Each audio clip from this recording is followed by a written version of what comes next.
Odessa Marsh had learned to read a room by the sound of ice against crystal. Tonight the sound was wrong. Too sharp. Too fast.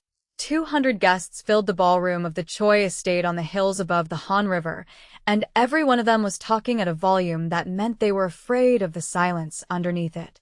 She kept her eyes down, and her tray level, moving between silk gowns and tailored shoulders with the practiced invisibility of someone who had spent 3 years inside this house without ever once being seen. That was the job. Not cooking, not cleaning, though she did both. The real job was disappearing in plain sight, and Odessa was good at her job.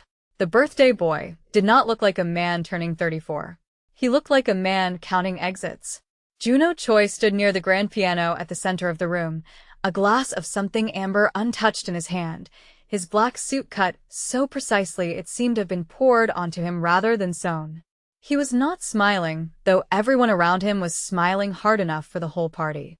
His eyes moved across the crowd the way a man checks locks before sleeping, quick and habitual, and never quite finished.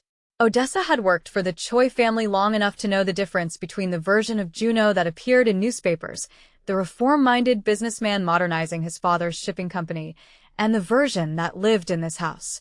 The version in this house did not smile without reason. The version in this house counted the knives on a table before he counted the guests. She set down a tray of champagne flutes on the sideboard and reached for the empty glasses left behind, and that was when he spoke, his voice carrying without effort over the string quartet in the corner. "No one in this room can play that piano," Juno said.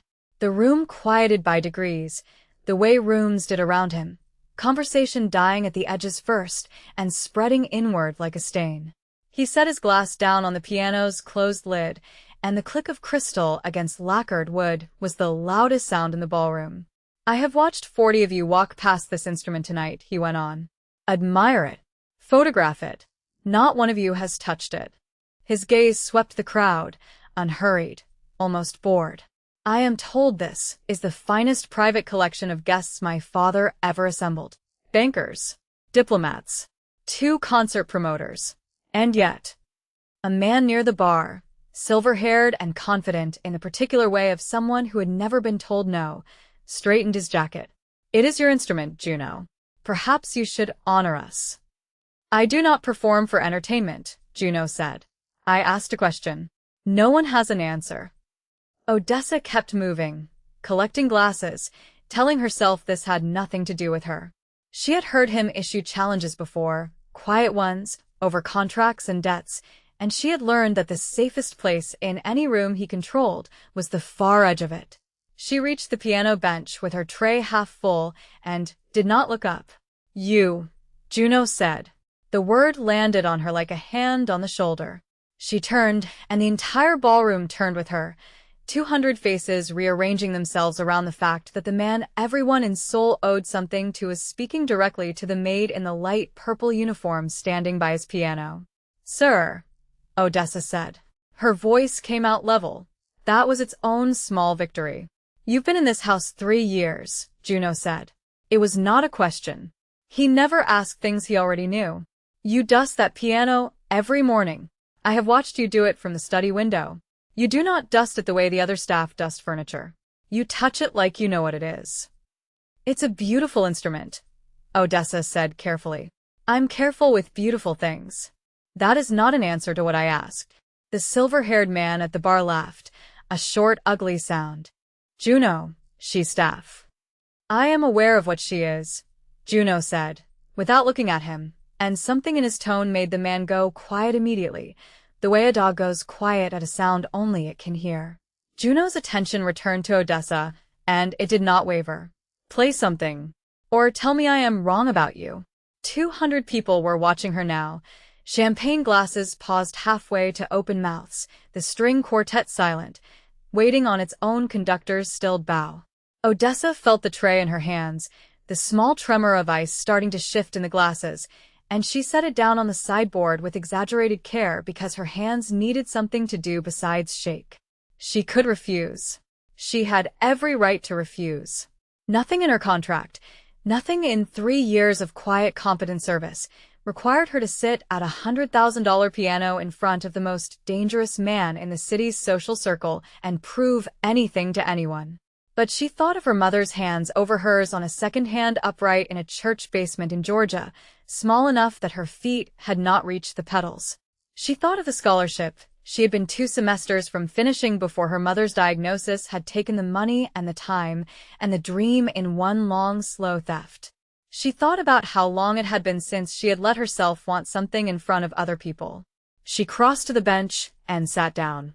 The silk of her uniform whispered against the polished wood. She flexed her fingers once, an old habit, feeling the cool weight of the keys beneath her palms before she asked anything of them. The room had gone so quiet, she could hear the chandeliers ticking as they cooled. "What would you like to hear?" she asked Juno, and it was not a maid's question. It was a challenge answered with a challenge, and something shifted behind his eyes, something that might have been surprise if his face had allowed itself that much movement. "Whatever tells me the truth," he said. Odessa closed her eyes for one breath, and then she began to play. It was not the polite, ornamental piece of room like this expected. She did not choose something safe. Her hands found Rachmaninoff, the second concerto's opening chords, deep and resonant, and entirely too honest for a party built on performance, and the sound filled the ballroom the way water fills a cracked vessel, finding every space no one had meant to leave open. She was not perfect. 3 years without regular practice had cost her some precision at the upper register, a hesitation in one difficult passage that she pushed through by instinct rather than memory. But what she lacked in polish, she made up in something the room had not been expecting from a woman in a maid's uniform: conviction. She played like the music owed her something, and she intended to collect. When she finished, the silence lasted 3 full seconds before it broke into something the party had not produced all night. Not polite applause. Something closer to disbelief given a sound. Juno had not moved from beside the piano. He was looking at her the way a man looks at a lock he has been picking for years, right as it finally gives. "Say your name," he said, quiet enough that only she and the nearest guests could hear it. "Odessa," she said. "Odessa Marsh.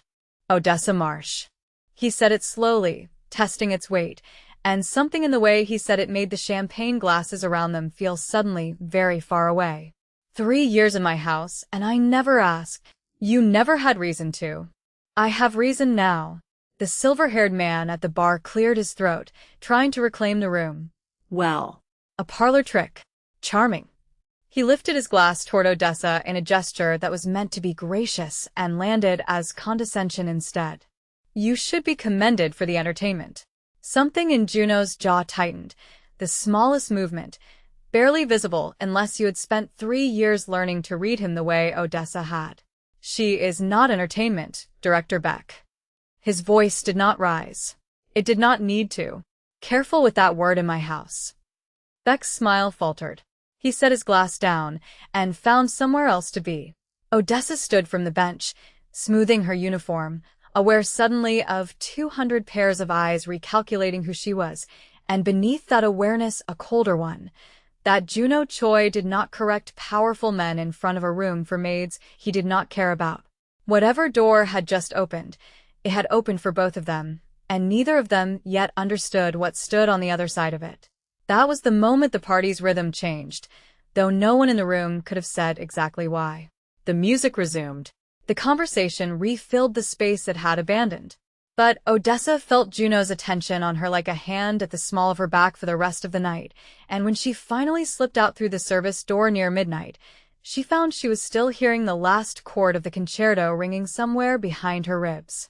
She did not know yet that a man near the garden wall had photographed the entire exchange on a phone that did not belong to any guest list, or that the photograph would reach a rival faction's offices in Incheon before sunrise, or that her name, spoken once by the head of the Choi family in front of 200 witnesses, had just become a piece of information worth killing for. The next morning, Odessa arrived at the estate at her usual hour to find the household staff already arranged in tight, whispering clusters near the kitchen, the kind of hush that meant something had happened overnight that no one wanted to be first to explain. Mrs. Ban, the head housekeeper, a compact woman with 30 years of service to the Choi family etched into the permanent line between her eyebrows, pulled Odessa aside before she had even set down her bag. "Mr. Choi wants to see you," Mrs. Ban said. "In his study. Now." "Did I do something wrong? I don't think that's what this is." Mrs. Ban's eyes moved over Odessa's face like she was reading a report she didn't fully understand. "Just be careful what you say up there." The study occupied the eastern corner of the house, tall windows looking out over gardens still silvered with morning dew, walls lined with books that looked read rather than decorative. Juno stood at the window with his back to the door when Odessa entered, a tablet in one hand, and he did not turn around immediately. "Sit," he said. "I'll stand, if it's all the same to you, sir." That got his attention. He turned, and there was something almost like amusement pulling at the corner of his mouth, gone before it fully arrived. "You didn't stand like that last night. At the piano. You sat like you owned the bench. That was different." "How?" "Last night I was playing music. Right now I'm being summoned to explain myself for something I don't think I did wrong." Odessa kept her chin level. 3 years of working in this house had taught her when silence was safety and when it was surrender, and this felt like the second kind. "So I'll stand until I know which one this is." Juno studied her for a long moment, and then he set the tablet down on his desk, turned it so the screen faced her. A photograph filled it, grainy, taken from a distance through the ballroom's tall windows. Odessa at the piano, Juno beside her, both of them caught in the exact instant before the room around them had gone quiet. "This was taken from outside my property line," Juno said, "by someone who was not on my guest list. It was sent to an associate of mine in Incheon less than 4 hours after it was taken with a message asking who you are." The floor of Odessa's stomach dropped in a way that had nothing to do with fear of losing her job. Why would anyone in Incheon care who plays your piano? Because they don't think you play piano. Juno's voice had gone very quiet, very controlled, the tone she recognized now as the one he used when something mattered enough to require discipline. "They think you're something else. A new asset. A negotiation I haven't disclosed. In my world, Ms. Marsh, a woman a man like me pays attention to in public is never just a woman he pays attention to. There is always a reading, always a theory. That's not fair to either of us. Fair has very little to do with how my world operates." He came around the desk, not quite close enough to crowd her, though the room felt smaller with him standing in it. "I need you to understand something, and I need you to hear it without deciding I'm threatening you, because I'm not. As of last night, you are visible to people who make their living reading visibility as strategy. That is dangerous for you in a way it was not dangerous 24 hours ago. So, uninvite me from your parties. Problem solved. It's not that simple anymore." He exhaled, and for the first time since she had known him, Odessa watched Juno Choi look genuinely uncertain about how to proceed. "The man in Incheon is named Ha-jun Song. He runs the faction that has spent 6 years trying to find a crack in my father's territory large enough to widen. He does not forget faces. And he does not consider staff off-limits the way I do. You consider staff off-limits. I consider you off-limits." The words came out plainer than he seemed to intend, and something crossed his face that looked almost like regret at having said them out loud. He recovered quickly, folding the admission back into business. "Which means I need to know you're protected. Effective today, you'll have a driver to and from this property. You will not travel alone until I understand how much interest Song actually has." "I didn't ask for a driver. I'm not asking whether you want one." Odessa felt something rise in her chest that was equal parts fear and fury, the specific combination of emotions that came from realizing her life had been rearranged by other people's war without her consent. "You don't get to make decisions about my life because your birthday party turned into a spectacle. I have a mother in Georgia who depends on the money I send home. I have a lease. I have a life outside these gates that has nothing to do with Ha-jun Song or your empire or any of it." "I know." Juno's voice softened, just slightly, just enough that she noticed. "That is exactly why I'm trying to keep it from touching you." Something about the way he said it, the exhaustion underneath the control, made her look at him differently for the first time. Not as the man from the tabloids or the man the household staff spoke of in careful, lowered voices. Just a man, tired in a way that had nothing to do with sleep, standing in a study full of books he'd actually read, trying to protect a woman whose name he'd only learned 12 hours ago. "Why do you care?" she asked, quieter now. "You said it yourself. I'm staff." Juno was silent long enough that she thought he might not answer at all.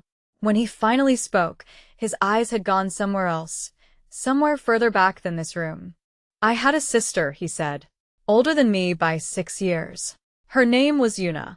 She believed, longer than anyone else in this family, that there was a version of our lives that didn't require anyone to be a soldier." He picked up the tablet again, though he wasn't looking at it, just needing something to hold. "She fell in love with a man outside the organization. A teacher. My father considered it a liability.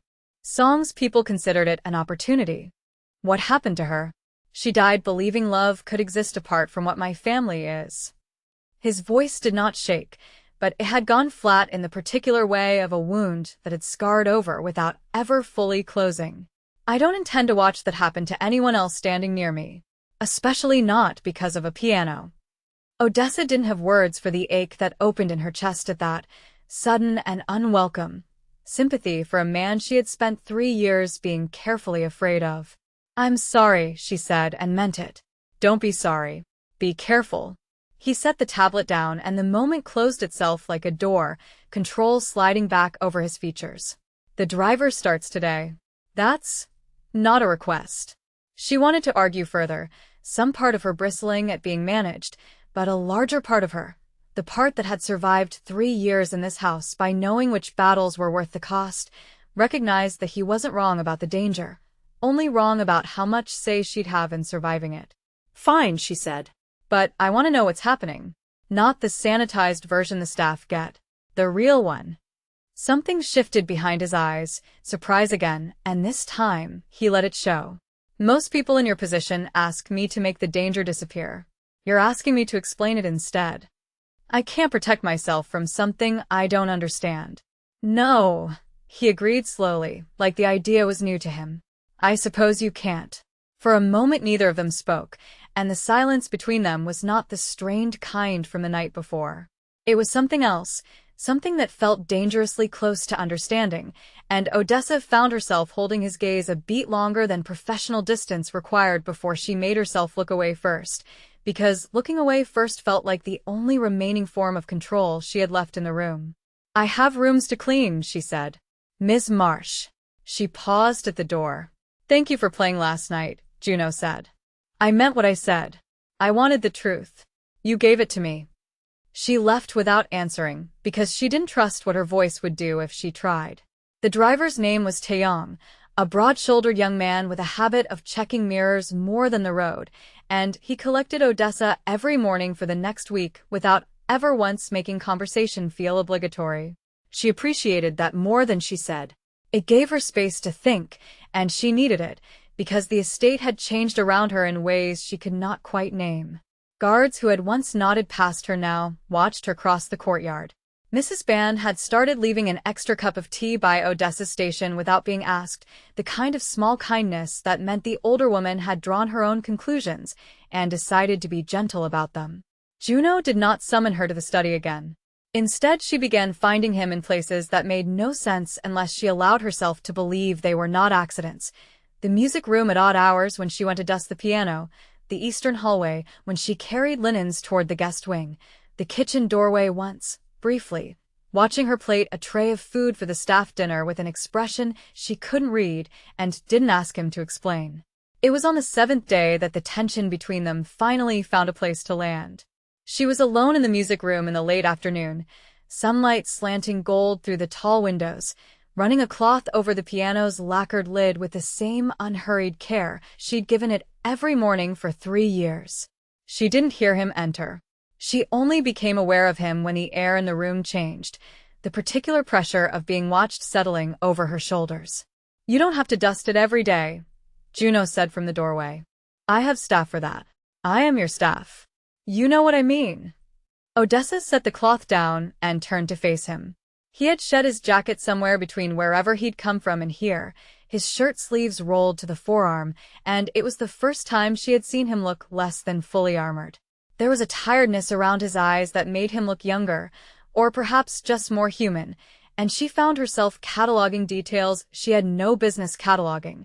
The faint scar along his left knuckle, the specific dark shade of his eyes in the slanted light, the way his cologne carried a low note of cedar beneath something sharper, like smoke caught in fabric.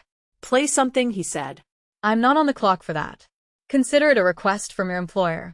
You don't get to buy that with a paycheck, she said, and immediately regretted the sharpness of it, except he didn't look offended. If anything, something in his posture eased, like her refusal to be managed was the thing he'd actually wanted to hear. You're right, he said. Then I'm asking. Not ordering. Play something.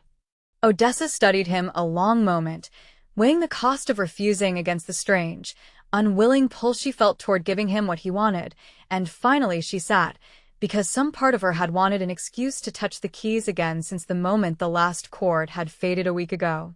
She played something quieter this time, a nocturne, unhurried and private, the kind of piece meant for an empty room rather than an audience. Juno did not sit. He stood near the window with his hands in his pockets, and listened the way she imagined he listened to very little else in his life, without calculating an angle, without waiting for the other shoe.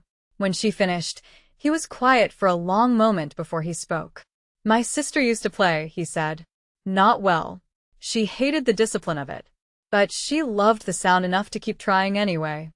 He crossed the room slowly, stopping at a respectful distance from the bench, close enough that she could feel the warmth radiating off him in the cooling afternoon air. I haven't let anyone touch this piano since she died. 6 years. My father assumed I kept it as a memorial. I let him believe that because it was easier than telling him the truth. What's the truth? I kept it because I was waiting for someone who could make it sound like it mattered again. His voice had gone low, almost rough, an honesty in it that felt dangerous in the way honesty always was in a house built on secrets. I didn't expect that to be you. I didn't expect anything about you. Odessa's pulse moved somewhere it had no business moving, quick and unwelcome.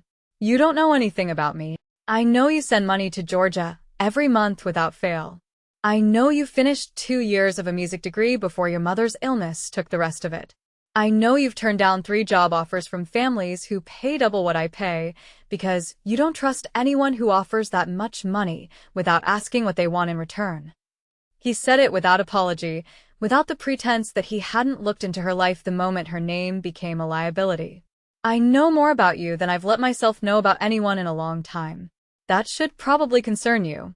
It does, she said honestly. It also doesn't stop me from sitting here. Something shifted in the air between them, charged and unspoken, and for a moment neither of them moved, close enough now that she could see the small tension in his jaw, the restraint it was costing him to stay exactly where he stood instead of closing the remaining distance. The room held its breath around them, dust motes turning gold in the last of the afternoon light, and Odessa understood with sudden clarity that whatever this was, it had stopped being about a piano days ago. Ms. Marsh, Juno said, and his voice had gone quiet in a way she was starting to recognize as the sound of him choosing his next words with unusual care. If I were a different kind of man, I would ask if I could sit beside you right now. What kind of man are you? The kind who has watched people I care about become targets because I let myself want something. He stepped back instead of forward, and she felt the loss of proximity, like a small physical ache. I won't let that happen to you, even if it costs me something I'd rather not lose. He left the room before she could answer, and Odessa sat alone at the piano for a long time afterward, hands resting on keys she no longer had the composure to play, trying to understand why his restraint had affected her more than his boldness would have. That restraint did not last. 3 nights later, at just past 11, Taeyong's headlights swept across the courtyard walls in a pattern that meant something was wrong before Odessa fully understood what she was seeing. She had stayed late finishing linens for a dinner the following week, and she was crossing toward the staff entrance when the first gunshot cracked through the quiet like the night itself had split open. She dropped instinctively, the way 3 years of half-overheard security briefings had trained her to without her ever consciously deciding to learn it, and from her position behind a low garden wall she watched two black sedans breach the front gate, headlights cutting jagged lines across the gravel drive. Shouting followed, Korean and static edged over someone's radio, and then Juno's guards were moving in formation across the courtyard, and somewhere in the chaos she heard his voice, sharp and commanding, cutting through the noise like a blade, finding the one gap in a fight. "Get everyone inside," he was shouting. Now. Odessa should have run for the staff entrance. Every instinct that had kept her safe for 3 years told her to run for the staff entrance. Instead, she found herself moving toward the sound of his voice, low and fast along the garden wall, because some part of her that had nothing to do with sense had already decided she was not going to hide while he stood exposed in the open. She reached him as a second round of gunfire tore through the dark, closer this time, close enough that she felt the concussion of it in her chest. Juno turned at the sound of her footsteps, and the look on his face when he saw her was not relief. It was fury, pure and immediate. "What are you doing out here?" he snapped, grabbing her arm and pulling her down behind the low stone wall beside him, his body angling instinctively to put himself between her and the open courtyard. "I told you to stay inside. You told the household staff to go inside. I was already outside. Then you should have run the other direction. I wasn't going to leave you exposed in the middle of your own driveway," she shot back, and even in the middle of gunfire and shouting there was something absurd about how personal the argument felt, how much it sounded like two people who had already decided they mattered to each other without ever having said so out loud. Another burst of gunfire raked across the courtyard, closer, and Juno's arm came around her without hesitation, pulling her flush against the stone wall and using his own body as a shield against the open ground behind them.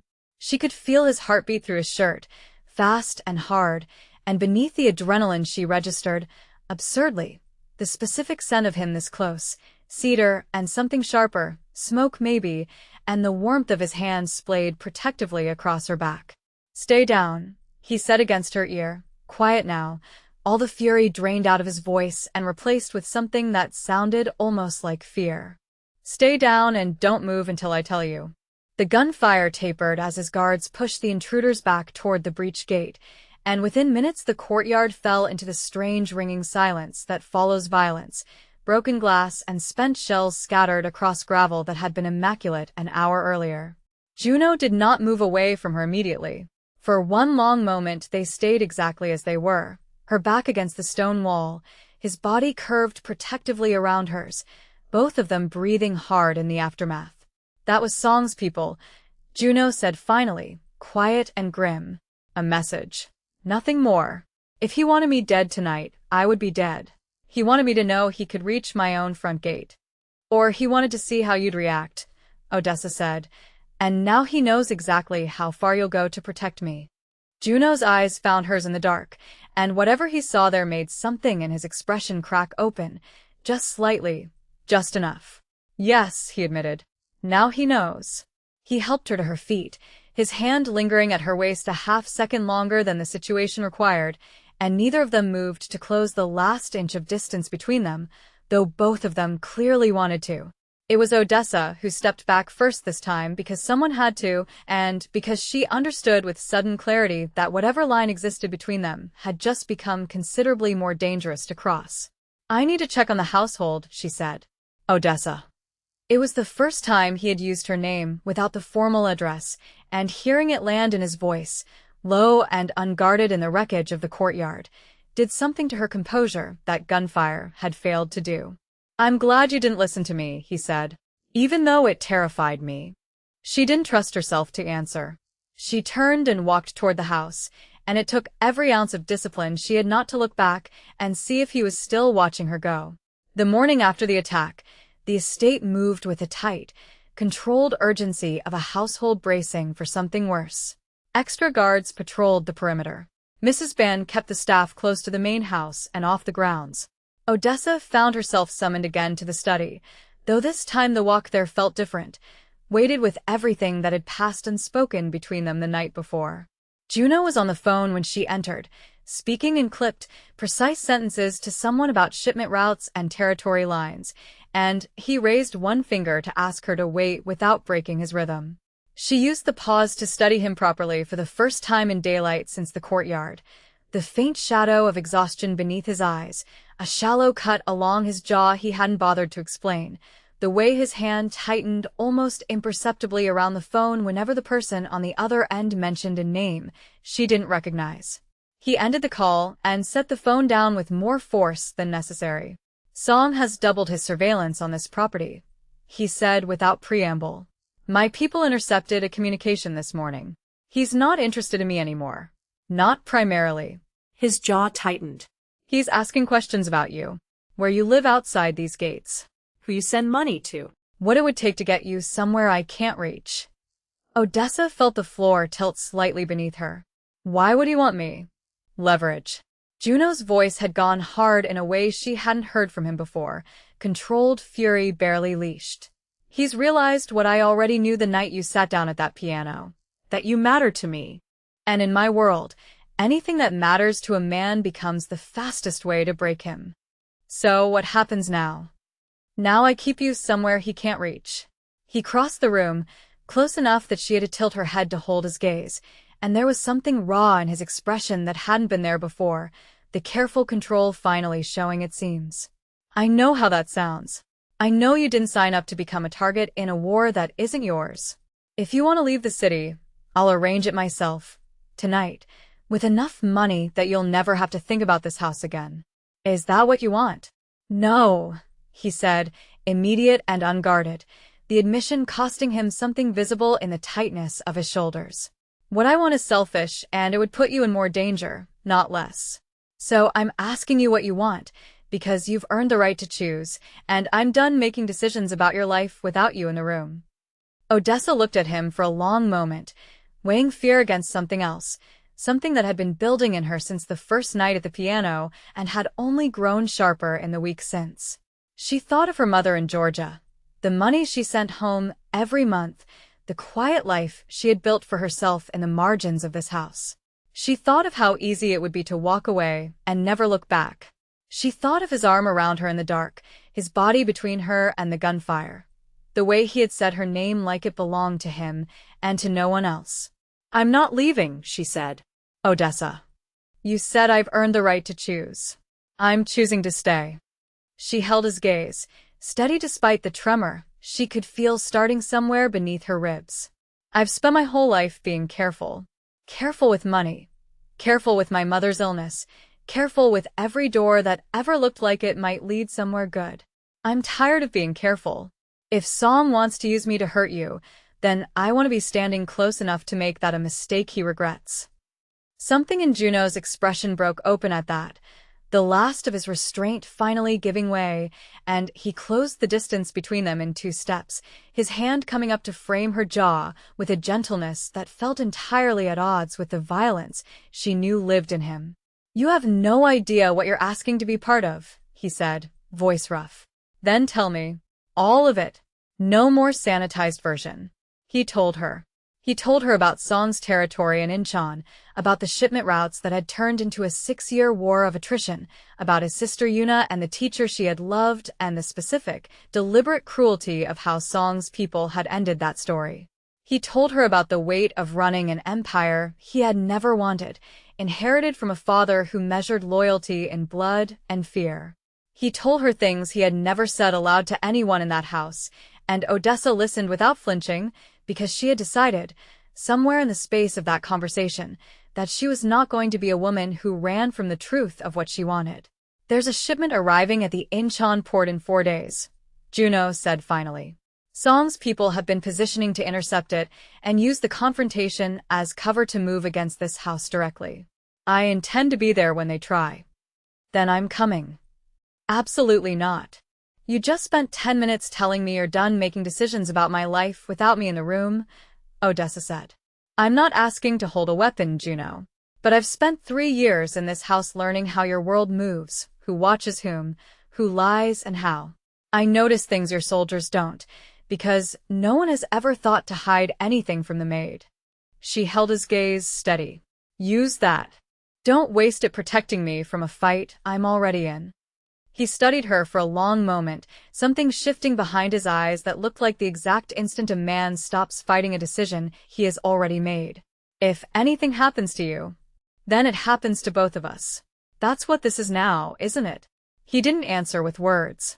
He answered by finally closing the last distance between them, his hand sliding from her jaw into her hair, and when he kissed her it was neither gentle nor uncertain, months of restraint collapsing into a single decisive motion, and Odessa met it with the same certainty, her hands fisting in the front of his shirt like she intended to hold onto this exact moment against whatever came next. When they broke apart, both of them breathing unevenly, he pressed his forehead to hers, and for once his composure had nothing calculated in it at all. "I told myself staying away from you was survival," he said quietly. "I was lying to myself the entire time." "I know," Odessa said. "I've known for a week." The 4 days that followed moved with a strange compression of time before a storm, ordinary tasks made surreal by the knowledge of what waited at the end of them. Odessa spent hours in the state's security office studying maps of the Incheon port with Juno's lieutenant, a sharp, quiet woman named Hannah, who did not question why the head of the family wanted his maid included in operational briefings, only adjusted the plans to make use of what Odessa noticed, a pattern in the guard rotations at a rival warehouse, a supply truck that ran the same route every evening at the same time. Small human details that Song's people, confident in their secrecy, had never thought to disguise from someone accustomed to being overlooked. On the third night, unable to sleep, Odessa found Juno in the music room again, sitting at the piano bench himself for once, though he wasn't playing, just resting his hands on the closed lid the way she had done every morning for 3 years. "You should be resting," she said from the doorway. "So should you." She crossed the room and sat beside him, close enough that their shoulders touched, and for a while neither of them spoke. It was Juno who broke the silence first. "I've thought about walking away from all of it," he admitted. "The territory, the debts, everything my father built, and everything I inherited whether I wanted it or not. I've never said that to anyone." "What stopped you?" "Nothing, until recently. I told myself there was nothing else for a man like me to be." He turned to look at her, and in the low light his eyes held something unguarded, almost young. "You make me want to find out if that's true." Odessa reached for his hand where it rested on the piano's lid, threading her fingers through his, and for a moment the war outside the walls of that room felt distant enough to ignore.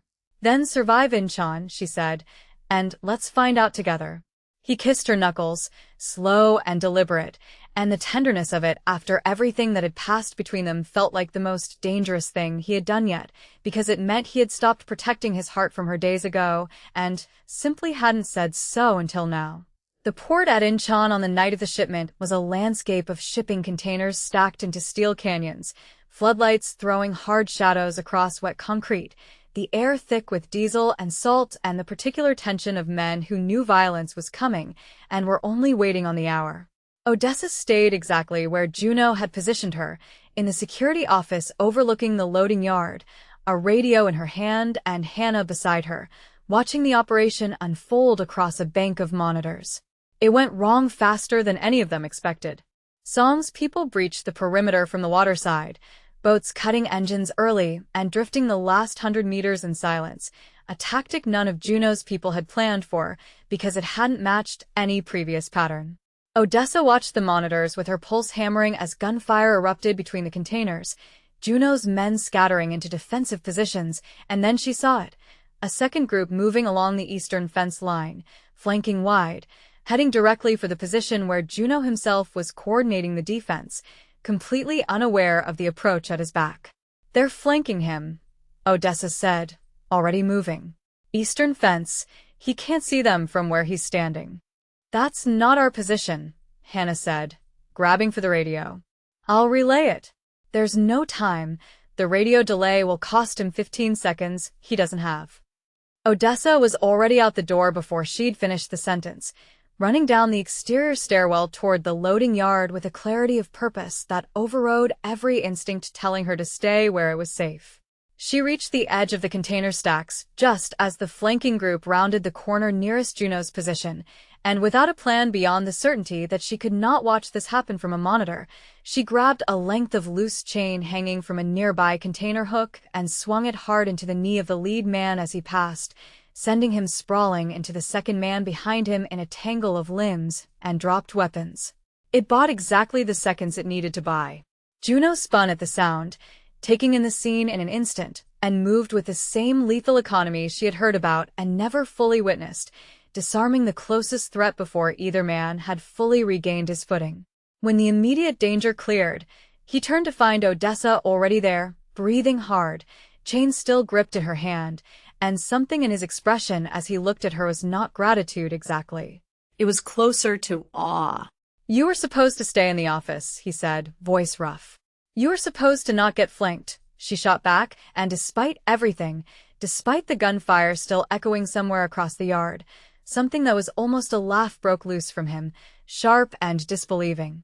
The confrontation broke apart within the hour, Song's remaining people retreating toward the water under cover of a smoke charge one of Juno's men detonated near the fence line, and in the chaos of the retreat a single figure emerged from between two containers directly in Odessa's path.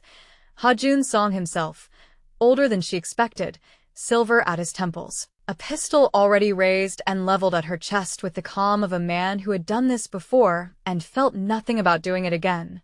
"You're the piano player," Song said, almost conversational, as if the gun in his hand were incidental to the observation.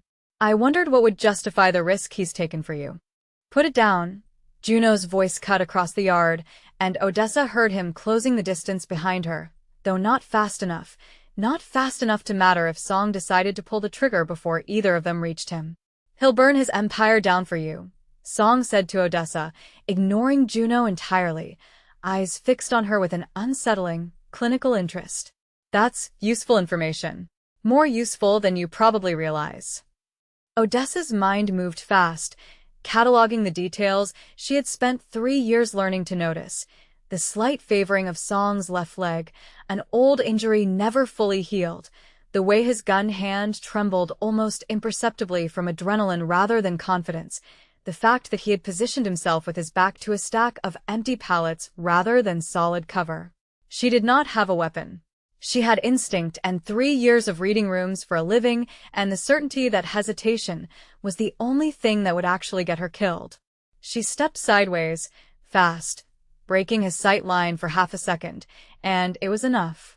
Juno closed the remaining distance in that half second and drove Song backward into the pallets, the gun discharging harmlessly into the concrete as the two men went down together, and what followed was brief and brutal and entirely one-sided, Juno's violence precise and economical exactly the way she had always heard it described and never wanted to witness firsthand. When it ended, Song was disarmed and restrained on the ground, alive but broken in ways that would take him a long time to recover from, and Juno stood over him breathing hard, his composure returning by visible degrees as the immediate threat resolved.